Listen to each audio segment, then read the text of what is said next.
Hello there, I'm Steve Clifford and I'm Director of the Cancer Centre here at Newcastle University.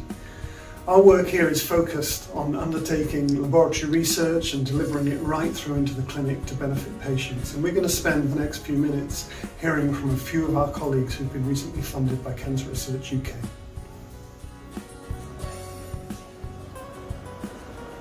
So I've been awarded some money from Cancer Research UK, and I'm going to use that money to look at screening programmes which aim to diagnose cancer earlier. So those are cancers of the breast, of the cervix and of the bowel, colorectal cancers.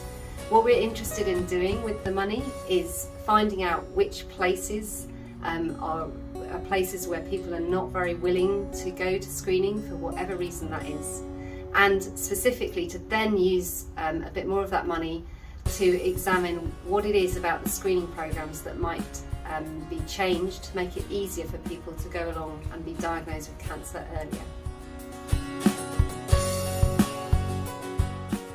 The funding that we've received from Cancer Research UK is to try to wake up the immune system within a liver cancer.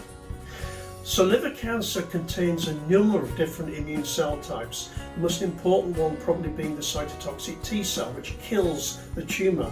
Unfortunately, it's not doing that all the time. We believe that by targeting a cell called the neutrophil, which we see here in red, touching the green cytotoxic T cells, we will be able to wake up these cells to kill the tumour, and in that way deliver better treatments for patients. My particular interest is with regards to patients with thin or early melanomas and improving clinical outcomes for those with early melanomas that have the potential to metastasize or spread to other parts of the body. If we are able to identify a marker that can help doctors identify these patients early, we can potentially treat them earlier, improve their survival and prevent them from developing aggressive metastatic disease.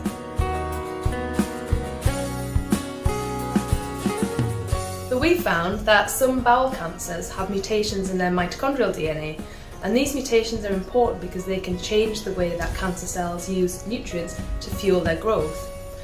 So with the money that we've received from CRUK, we're going to investigate whether these mutations can actually cause a vulnerability to these cancer cells, an Achilles heel so to speak, and if we can exploit that to develop new treatments, better treatments, with better outcomes for patients.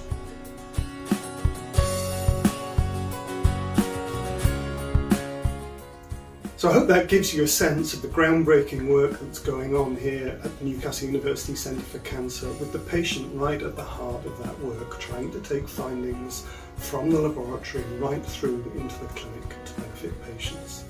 To give you a sense of my own work, I work on a childhood cancer called medulloblastoma, which is the most common brain tumour that we see in children. In our programme, we're trying to use biology to understand the tumours best and to use that to tailor treatment to give the best possible treatment to every child with the disease. And from that, we want to improve outcomes, but critically alongside that also deliver the kindest possible treatments to each child.